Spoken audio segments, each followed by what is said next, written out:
Kadang kadang kau tengok shower dekat office, lepas tu kadang dekat orang cakap dekat site kan. So sebenarnya kerja shower banyak kan.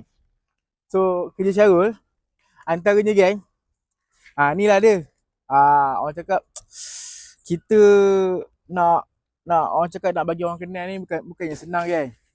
Terpaksa panas, terpaksa orang cakap terpaksa macam hujan panas untuk bagi orang kenal kan.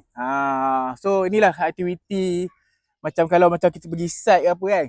Inilah dia kerja dia. So yang penting kan customer tahu. Customer seronok, customer happy. So kita kat mana? Rasa Paya Protect Your Home.